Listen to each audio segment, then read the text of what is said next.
Pada hari Selasa yang lalu, Gereja Ortodoks merayakan Theophany, yang adalah perayaan pembaptisan Tuhan kita Yesus Kristus. Kata Theophany berasal dari bahasa Yunani, Theophania, yang berarti manifestasi atau penyataan Allah. Sebab melalui peristiwa dibaptisnya Tuhan Yesus di Sungai Yordan, Allah Sang Tritunggal menyatakan dirinya pada dunia. Perayaan ini jatuh pada tanggal 6 Januari menurut kalender Julian atau 19 Januari menurut kalender Gregorian. Perayaan Theophany juga sering disebut Epifani. Kisah pembaptisan Tuhan Yesus dicatat dalam keempat Injil, Matius 3, Markus 1 ayat 1-11, Lukas 3 ayat 21-22, dan Yohanes 1 ayat 29-34.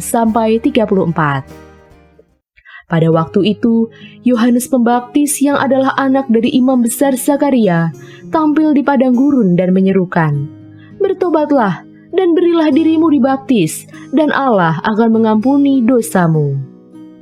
Maka datanglah kepadanya orang-orang dari seluruh daerah Yudea dan penduduk Yerusalem. Sambil mengaku dosanya, mereka dibaptis di Sungai Yordan. Yohanes memakai jubah bulu unta dan ikat pinggang kulit, dan makanannya belalang dan madu hutan.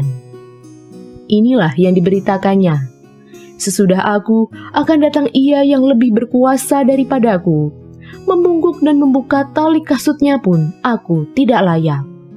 Aku membaptis kamu dengan air, tetapi Ia akan membaptis kamu dengan Roh Kudus."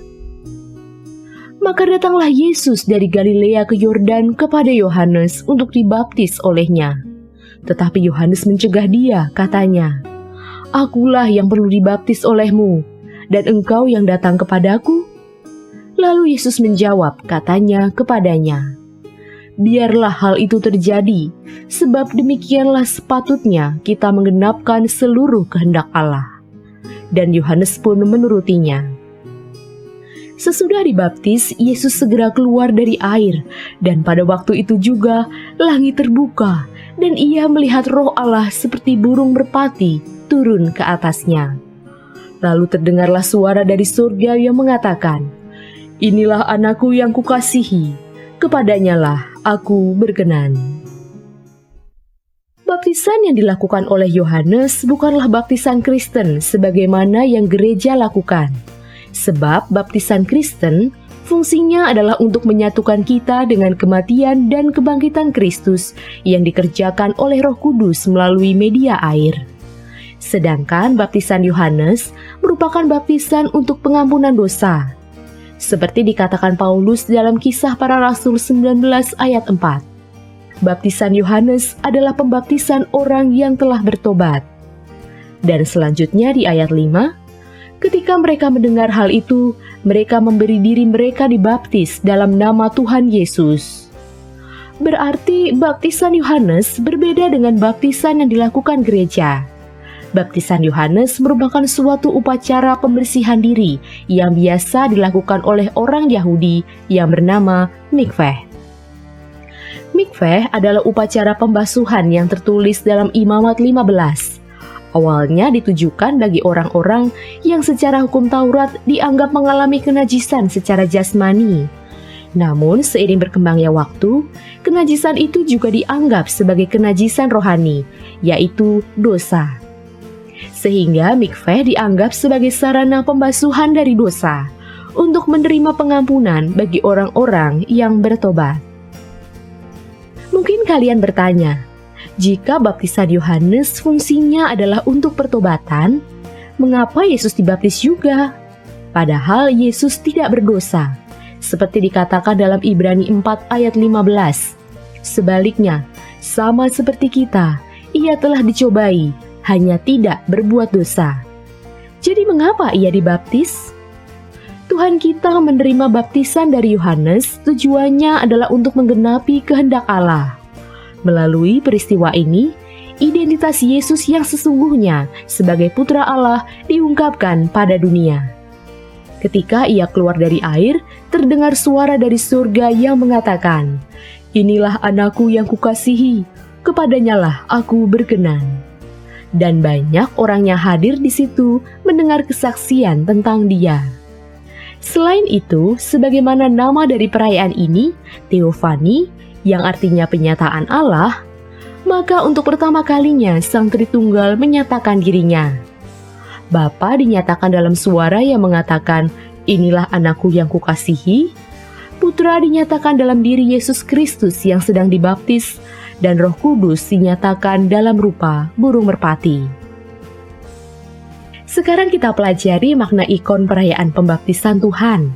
Untuk informasi kalian, dalam gereja Ortodoks, hampir setiap peristiwa atau kisah ada ikonnya loh. Jadi kita memahami ajaran iman tidak hanya dari Alkitab saja, tetapi juga dari tradisi gereja yang masih dipelihara sampai sekarang. Salah satunya adalah ikon. Dalam ikon ini, Kristus sebagai pusatnya.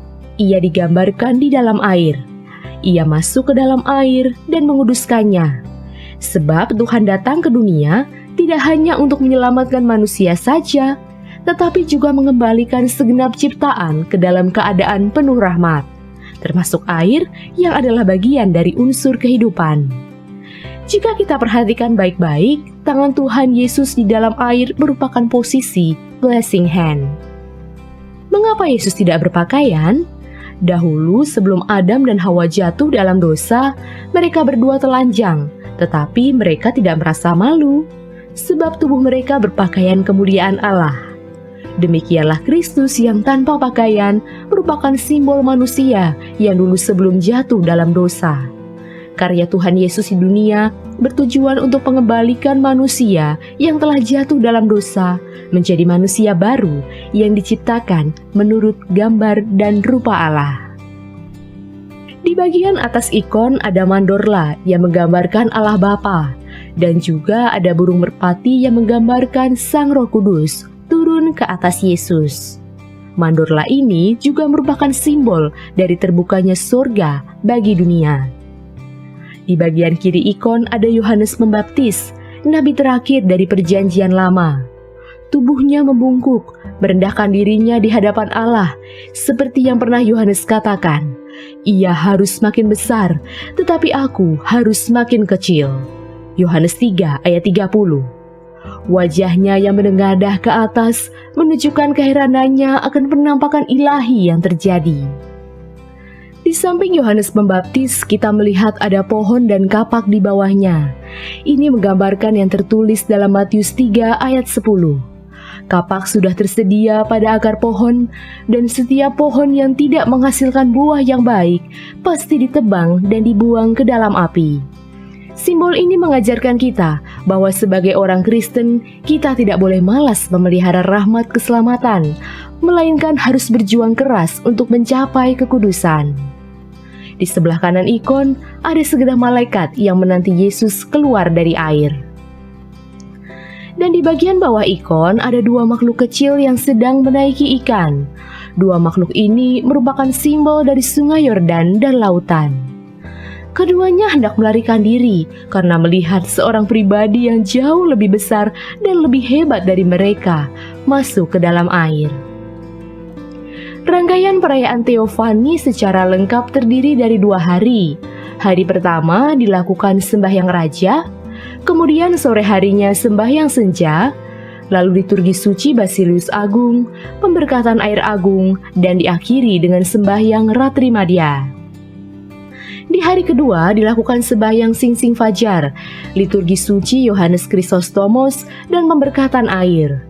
Setiap kali perayaan Theophany, gereja mengadakan pemberkatan air sebagai simbol Kristus yang memberkati air melalui peristiwa pembaptisannya.